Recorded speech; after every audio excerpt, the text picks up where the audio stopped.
لا إله إلا الله.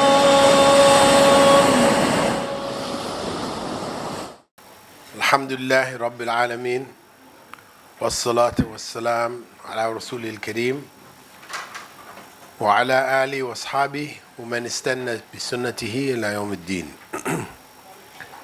All praise is due to Allah, and may Allah's peace and blessings be on the last Prophet Muhammad sallallahu alaihi wasallam, and on all those who follow the path of righteousness until the last day. As we said in the previous session, that looking at Tawheed or Aqidah from the Islamic perspective, in order to fully grasp the implications of the various categories and divisions that have been made, it is also important for us to understand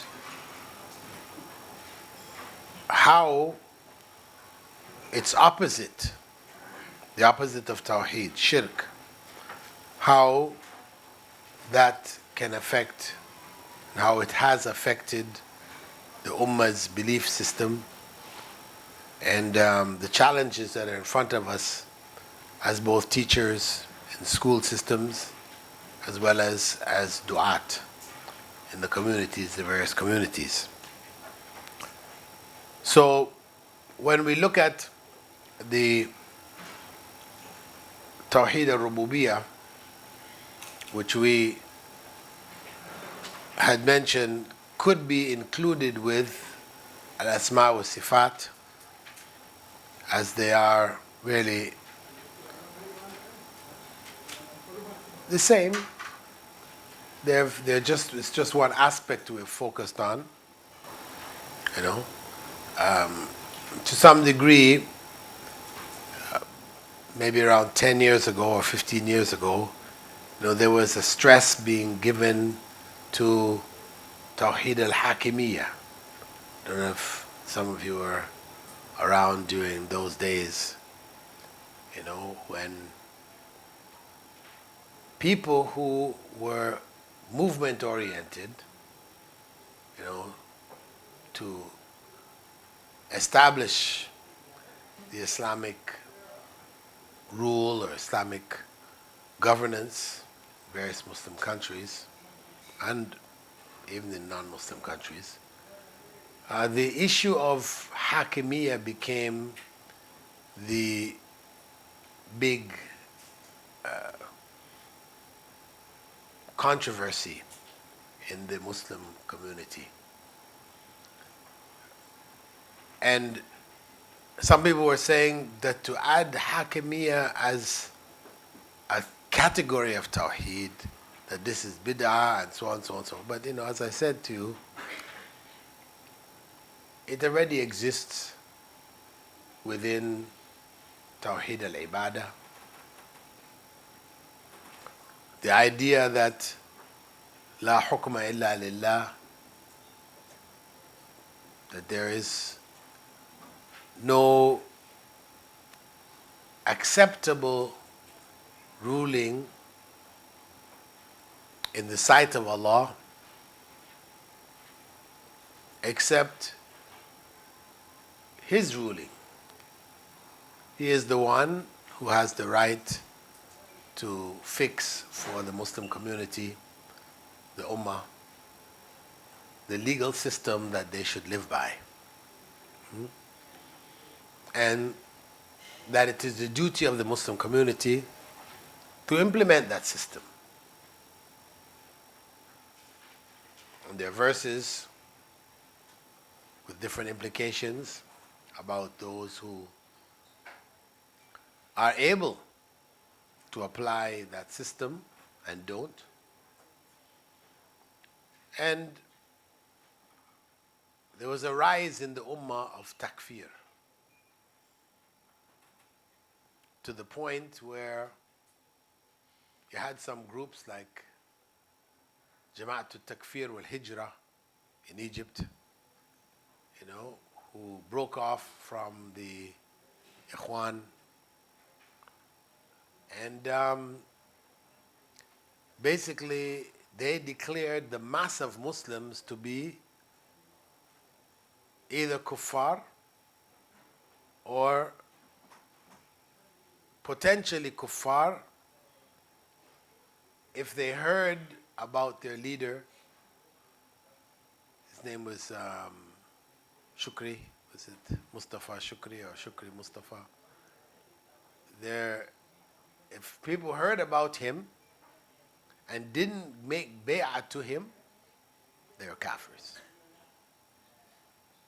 And there was even a group in Sri Lanka, I remember, at the same time. They had gone off to live in the bush from the, from the main cities. They'd gathered to create their community, and they were saying similar things. If you didn't make bay'ah to our leader, then you were kafir. And there are others in different stages of it, but this was the main sort of theme, promoting the application of Sharia, which really no Muslim could deny. What Muslim could say,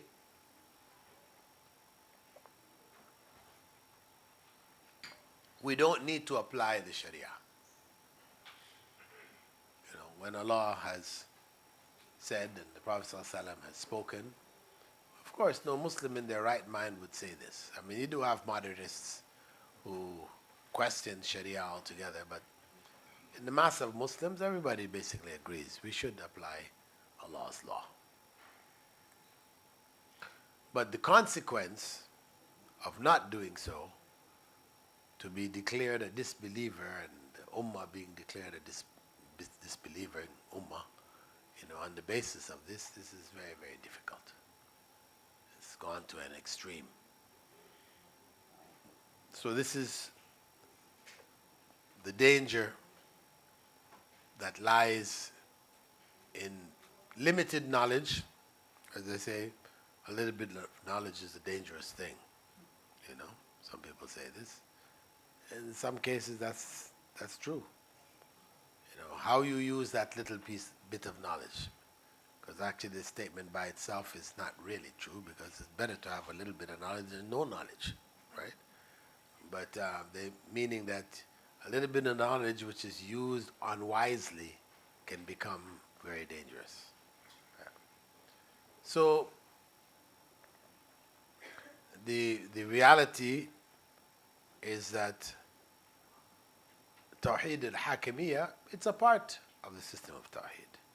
It's not wrong to actually look at it as a separate unit within the overall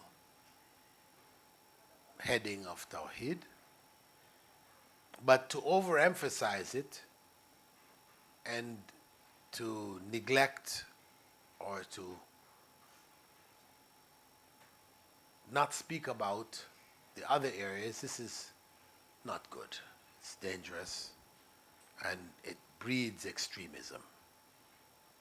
So whenever we're looking at Tawheed, we're looking at Shirk, we have to look at it holistically, as a complete system. Not to take out one segment and then just run with that and leave the rest. But it all has to be looked at together, because just as doctors may specialize on different elements of the human body, some may focus on the digestive system, another one on the endocrine system, other on the blood system and skeletal system, variety of different systems. Still, to understand the overall impact, we have to look at the body as a whole. These are all bit parts of the same body. But you do, in order to treat problems, may have to focus on some areas more so than others. So similarly with Tawheed, we do need to focus sometimes on some aspects, more so than others, but we should never lose sight of the fact that it's all one whole. And that Tawheed actually goes beyond the basic element of worshipping Allah and knowing who He is. Right? Those are the two elements. Worshipping Him alone and knowing who He is. To our day-to-day lives. Tawheed is to be implemented because when we know who He is, then it has all kinds of implications in our day-to-day lives.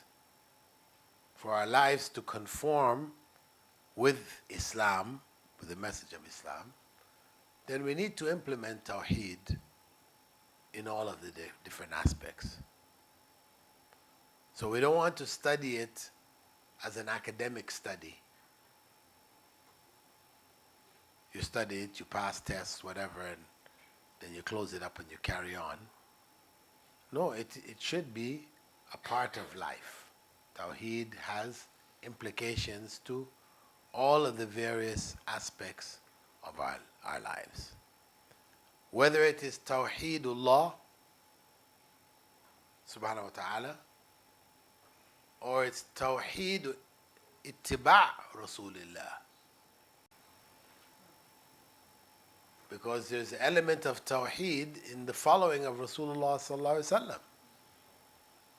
You know, that we are supposed to follow him in a way which is unique and different from any other human being.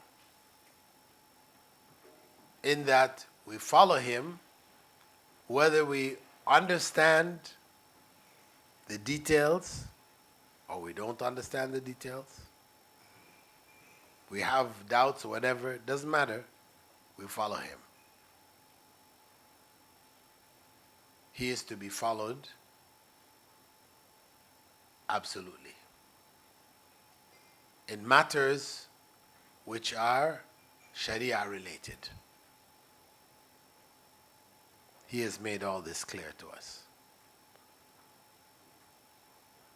In matters which don't have Sharia implications, they have to do with worldly affairs, then we can look at his advice, take his advice, or we may take other advice based on other knowledge that we have today. That doesn't affect our following him.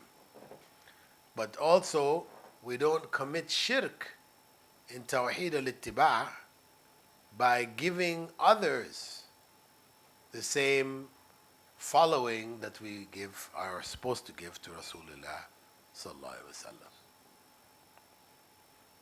This is understanding the Tawheed and Shirk even in the following of Rasulullah sallallahu alaihi wasallam. So, going back then to Tawheed as it pertains to the knowledge that we have of Allah, how is He defined for us? Shirk occurs in that field of knowledge in two basic ways. One, by which we call shirk by association. We associate others with Allah. We give them qualities, characteristics, and abilities which are unique to Allah. So whether it's the Shia claim that the Imams were infallible, omnipotent, omniscient, having knowledge of all things. These characteristics are the characteristics of Allah subhanahu wa ta'ala. We don't even give it to Rasulullah. It's not even allowed. So this becomes shirk in by associating others with Allah, giving them similar characteristics that we've given to Allah. In the Sufi field, those who pray to awliya direct their prayers towards them, believing that they have powers to do things in this world independently of Allah subhanahu wa ta'ala.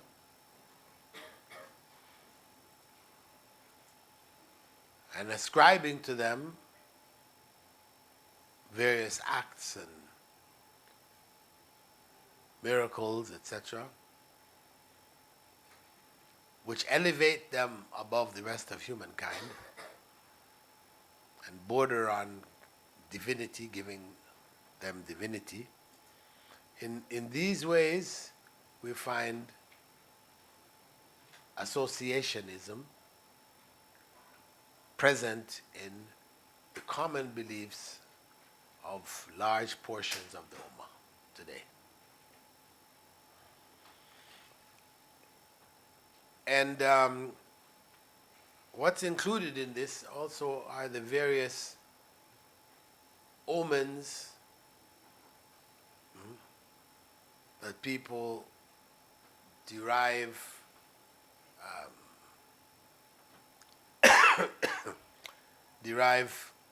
guidance from,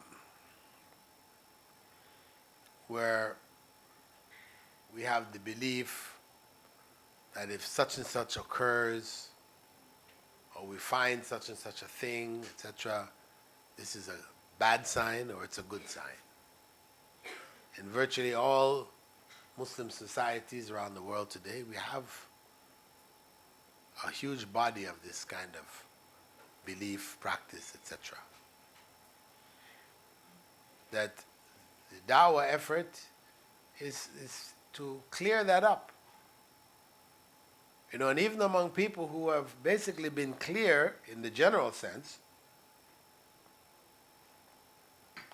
you'll still hear them saying, good luck. But good luck is shirk. The statement, good luck, today is your lucky day. You know? You're so lucky. These kinds of expressions are expressions of shirk. Though we may not really intend them, they are expressions. I'm not saying if you said it, because how many of you already said today, luck? Mm-hmm. Best of luck. You know, how many of you? Virtually everybody's saying it. Yes, all the best is slightly different because you're not really used that. You know, I mean, what we want to say really is, you know, you've been blessed. Rather than saying you're lucky, we say you've been blessed by Allah, not by the Greek goddess of good luck and bad luck, Fortuna. No, you've been blessed by Allah subhanahu wa ta'ala. So, you know, we need to clear up even these kinds of references from our vocabulary. Remove them.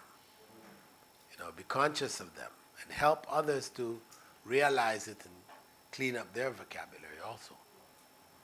Because we're perpetuating that shirk in associating good with a blind force called luck, or the goddess, who is the one supposedly, according to Greek belief, who is the one dispensing good and bad luck. So we have, you know, where we have in all of your societies, you have different versions of it, different aspects which remain. You try to clean it up, you know, make it real, not just something we studied about, we heard about, and you did a test and you passed. But then as soon as you leave the exam hall, you tell people how lucky you were, because all the questions you studied were the ones that were in the exam, you know, and you just finished. This is the state that we end up in if we don't take it very seriously and work towards cleaning that up. The other area is shirk by negation, and this is related to really the Hindus. Sorry, not the Hindus. Could say it's related to the atheists, really, those who negate Allah's existence. There are few, but they've always been around, and because of that, when you hear Allah's discussions concerning belief in His existence, there are only few verses which actually touch the issue of His existence, because the vast majority of humankind throughout history have believed in God. That's reality. So, from the perspective of Tawheed al-Rububiyyah, if we're going to look at it separately, those are the main two areas. But if we include the Asma wa Sifat, you can also add shirk in humanization, where Allah is given the forms and qualities of human beings or animals. And this is widespread around the world, right? Whether it's Christian belief in Jesus, God having attributes and qualities which are human. And the other side of that is shirk by deification, where human beings are given the attributes of Allah. And we spoke about that also in terms of the imams or the awliya or various individuals who are given the powers of Allah. So it is important to make that clear for the masses of the Muslims, that this type of belief and doctrine is really various forms of shirk. This is what happens, that people don't see it that way. The idea that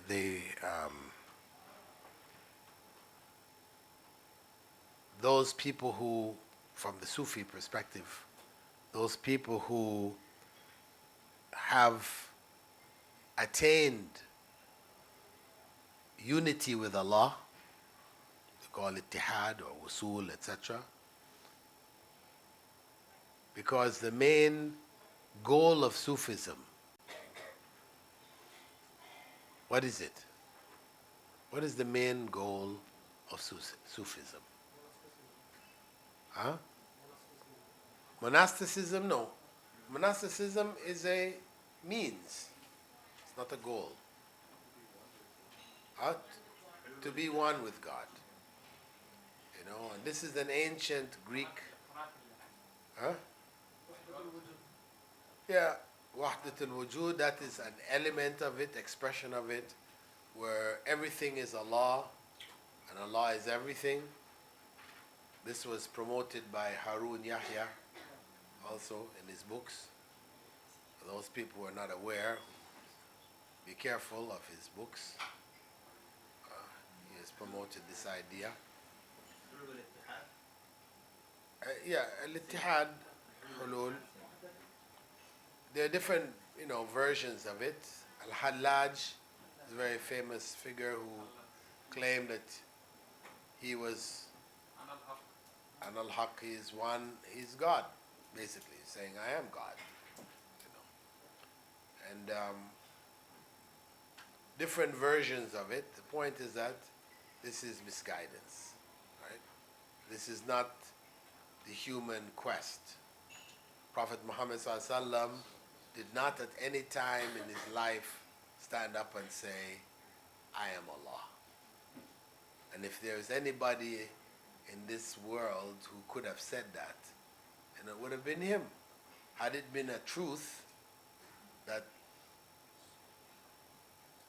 was to be sought, you know. Of course, Sufis would say, no, because people weren't ready for it, you know. So he had to keep it quiet. But no, this is not the case. Aisha said that the Prophet ﷺ had said, I left you on a clear white plain, whose day is like its night. And anyone who deviates from it is destroyed. That's the bottom line. That Islam was crystal clear.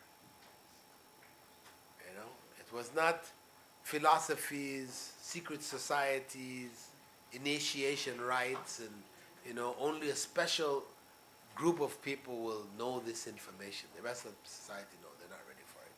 No, this is not true. He left the message clear, crystal clear. So, this reality is that Prophet Muhammad ﷺ did not take that route. When he taught adhkar, dhikr, to be said, he taught it in a meaningful way. He didn't turn it into a mantra, like the mantra of the Hindus. They worship in their temples. So what they do is they will say the word Om, right? And everybody in the temple will say Om. And when you have 1,000 people saying Om at the same time, it's very powerful. It's very powerful. The whole place is resonating with Om. So you can start to get all kinds of feelings when you're inside of this thing. And so that makes it seem real for them, right? But when you look at some of the Sufi practices, you'll see them doing the same thing. They have them on YouTube, doing things together like this, and saying, instead of saying, Allahu Akbar, they will take it down not only to Allahu, but they'll go just down to Hu. So you'll have, 1,000 people saying Hu together. And of course, if you end up in that sitting, in that gathering, you'll feel the power of Hu. But that's not what Rasulullah ﷺ did. He could have gathered the Sahaba. If this was what we should be doing, he would have been the first to tell us. He would have been the first to do it. But he didn't do it. That's not how he did dhikr. The dhikr had meaning. It was not just a sound.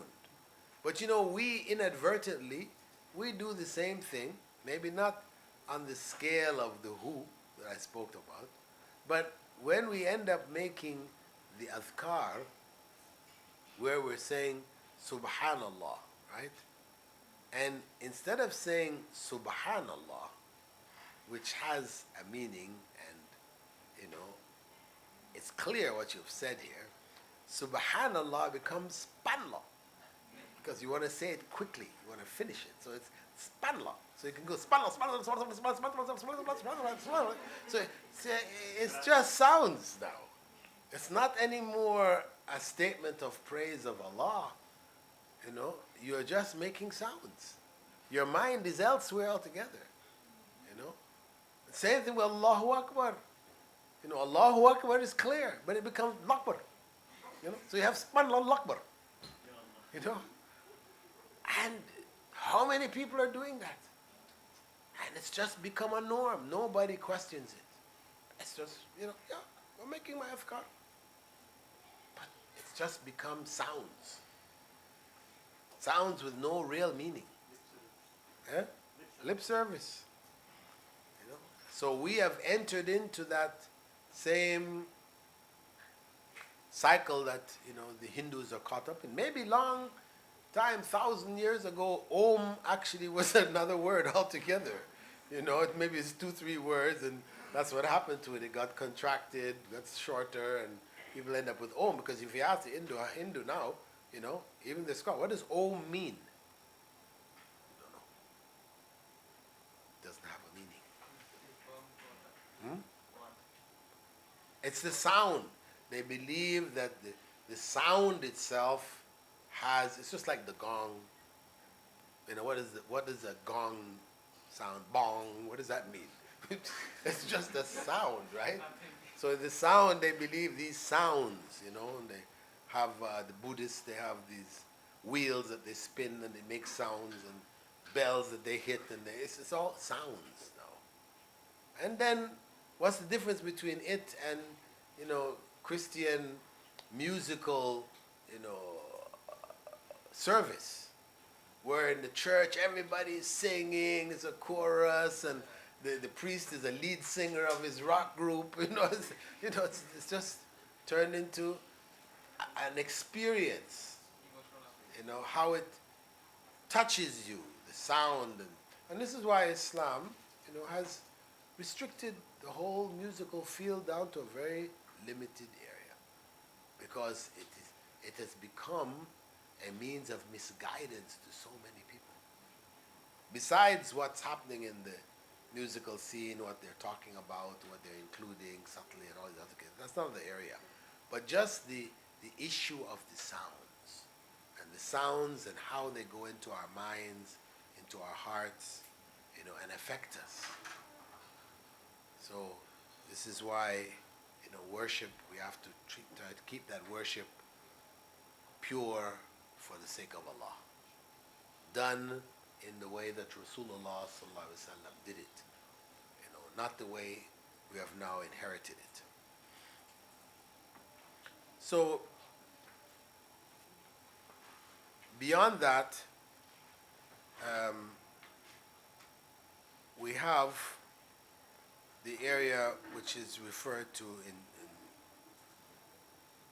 Tawheed al-Ibadah, right, or Tawheed al-Qasd wa talab. This area, the obvious shirk is to worship other than Allah. That is the most clear and obvious shirk. Bowing before other than Allah, this may be an issue in certain societies where people end up, for example, to show respect, they will take the person's hand and they bow, right? They bow, maybe kiss the hand or whatever, but there's this bowing aspect which is happening. Standing for the national anthems. These are all things now which have become challenges to our aqidah, what Islam says. Some of it can appear to be unavoidable. Governments may force schools that they must play the national anthem, all the children must stand.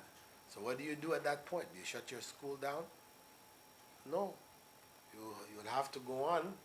This one, you ask Allah's forgiveness for it. It's something which is beyond your control. And you carry on, because you don't intend shirk by it. You may educate your students in different ways to understand that this is actually not proper, but it's a government requirement. You don't control the government. You're a minority or whatever, depending on the circumstance you're in. And, you have to keep that take that into account. That though it is not permissible, circumstances may force you into doing it. But where you can do something, then you should do it. Where this issue of bowing to parents, which has become a tradition, I've seen in other countries where they'll even prostrate at the feet of their parents, things like this. And they say, well, we don't intend to worship our parents. This is just, our way of, well, this is not allowed. We have to stop it. We have to work to try to correct it. So there's obvious shirk, and then there is the hidden shirk, which is riyah, and that is something which is, of course, very important in our ibadah, in our propagation of Islam, in our teaching, that we do what we do for the sake of Allah subhanahu wa ta'ala, and not to impress others. And it's something that we have to fight against, because it's our nature to want to impress other people, for other people to honor us, to praise us, etc. Everybody feels good when somebody praises you, you know. But in fact, those people who criticize you will learn more from than the people who praise you. Really, in the end. But in the case of Riyah, this is something which parents, teachers, du'at have to be conscious of, especially when it comes to the rearing of children. Because children learn from a very early age that parents are happy and impressed when they do certain things. So when you stand up to pray and they come and stand up beside you without you ever saying anything, you like that. That's nice, and you praise them for it. Maybe you might even give them some candy or something like this. And they learn, you know. At this stage, when their minds are not developed, I mean, they're like, this is how they train animals. You do it the right way, you give them a reward, until you can get them to do all kinds of things, right? Dogs, cats, elephants, they're all taught with this reward system. So when we reward the children, and of course we should reward them, but we have to be very careful to not let this be the end of their Islam. That they will now, when you're sitting gatherings with your friends or whatever, and they'll get up to pray. And your friends will all say, oh, mashallah, you know, look at that. You know, everybody's happy, they're clapping, you know, and the little kid, they're feeling the power. They're feeling the power, right? And so they'll do it more. And of course, the more you reward them, and then, you know, when the point is that you end up teaching them Islam, you know, as they get a bit older, 7, whatever, you've taught them the issues of Salah, but you didn't correct this. You have to get that corrected so they understand that the reason why they're praying is not to impress mom and dad. It is to give thanks to Allah for what Allah has given. Because if you don't take that time out to make that clarity for them, then they will continue. 11, 12, 13, then their Islam will be based on that. You know, it will be a show. And when it's no longer convenient, when they don't get any more reward for it, then they'll take the Islam off like you take off your jacket and leave it and carry on. That's what happens. In many cases, people's Islam was just riyah, showing off. So, in general, of course, we have to be careful about it, but even in more specific, when it deals with our children, we have to be very, very careful, because the ummah as a whole, you know, has this challenge, passing on Islam successfully to the next generation. And as du'at, as teachers, you play a major role in ensuring that the Islam of the next generation is real. And this is a role of Tawheed, understanding the issues that are involved, and ensuring that the children do and young people do understand Tawheed as a practical belief system and not merely an academic exercise, inshallah. So we're going to end this session for today. Tomorrow we'll be going into the session for Du'at, where we'll be focusing on the characteristics of the Da'i, as well as the Dawah itself, what is it we're calling people to, and of course, those who are being called. How should we understand them in order to be able to effectively carry the message to them?